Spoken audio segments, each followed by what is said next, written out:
자, 이번 시간에는 물질의 이중성에 대해서 배워보겠습니다.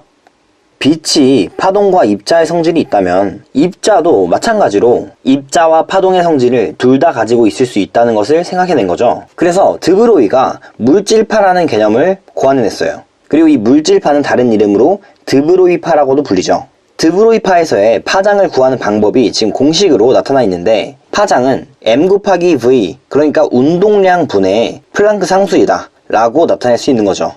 일단은 속력이 빠르면 빠를수록 파장이 더 짧아진다는 사실은 알고 있죠. 그리고 질량도 마찬가지로 질량이 커지면 커질수록 파장이 짧아진다.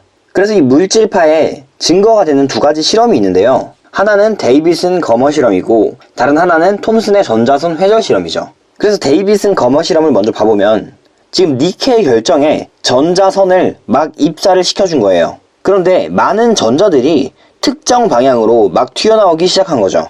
그런데 이 튀어나온 형상이 전자가 파동처럼 회절을 해서 특정 각도에서 보강 간섭을 일으킨 것처럼 보이게 되는 거죠. 그래서 이 전자가 나타내는 파동의 파장을 계산을 해봤어요. 그리고 드브로이가 제안한 파장이랑 비교를 해봤더니 파장값이 거의 일치했던 거예요. 그럼 위에 나왔던 이 드브로이의 파장이 계산이 잘 되었다는 소리겠죠. 그래서 이 실험으로 인한 드브로이 파장의 신빙성이 굉장히 높아졌다 라고 볼 수 있겠죠. 그리고 다음으로 톰슨의 전자선 회절 실험이 나오는데, 일단 회절은 파동의 특징이죠. 지금 왼쪽에 보이는 그림이 X선의 회절문이에요. 그런데 전자선을 금속 박에다가 입사를 시켜가지고 관찰을 해보니까 X선의 회절문이랑 거의 비슷한 회절무늬를 얻었다는 거예요. 그래서 이 그림을 보고서 전자선도 파동의 성질이 있으니까 이렇게 회절무늬가 나타나는구나 라고 알아낼 수 있었던 거겠죠.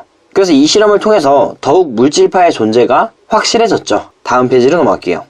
그래서 아까 말씀드린 것처럼 전자에도 파동성과 입자성이 있으니 물질에도 이중성이 있다, 입자성과 파동성이 있다 라는 거죠. 그런데 일상생활에서 물질파를 관측하기는 되게 어려워요. 그 이유는 무엇이냐? 아까 전에 봤던 드브로이 파장을 한번 공식을 다시 써보면 이런 식으로 나오는데, 파장을 구할 때 쓰는 이 플랑크 상수의 값은 너무너무 작아요. 그리고 물체의 질량은 그것에 비해서 매우 큰 것이죠. 그래서 파장이 너무나도 짧아지기 때문에 이 파동성을 관찰하기가 어렵다. 밑에는 지금 야구공과 전자의 파장을 계산해보는 과정이 있는데, 야구공 같은 경우는 질량이 140g이나 되죠. 그리고 전자 같은 경우는 질량이 9 곱하기 10의 마이너스 31승 kg이라고 나오고 있죠. 그래서 이런 경우에 야구공은 질량이 매우 크고 전자는 질량이 되게 작으니까, 그래서 전자의 경우에는 물질파의 파장을 계산을 해보면 값이 비교적 크게 나오고 10의 마이너스 10승이니까. 그리고 야구공의 경우 계산을 해보면 이런 식으로 되게 숫자가 작게 나오는 거죠. 마이너스 34승이죠. 그래서 야구공 파장이 엄청나게 작고, 그리고 전자는 파장이 비교적 크니까 파동성을 관측하기 쉬워지는 거죠. 그래서 이런 작은 입자 단위에서는 그나마 파동성을 관측하고 이용할 수 있다 정도로 알면 될 것 같아요. 그리고 밑에 전자의 입자성과 파동성을 관찰할 수 있는 실험이 두 가지가 있는데, 첫 번째로는 전자선을 쏘았을 때 바람개비가 돌아가는 현상이죠. 그러니까 전자의 질량이 있기 때문에 이 바람개비가 힘을 받아서 돌아갈 수 있는 거잖아요. 그런데 질량은 입자성을 의미하죠. 그래서 이 실험을 통해서는 입자성을 확인할 수 있고, 두 번째 실험은 전자선을 마찬가지로 이중 슬릿에다가 통과시키는 거죠.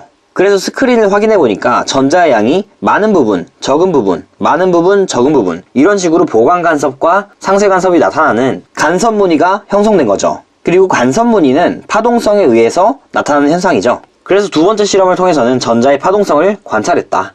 네, 그래서 오늘 수업은 여기까지고, 영상이 유익하셨다면 구독 눌러주시고 또 좋아요 눌러주시면 감사하겠습니다.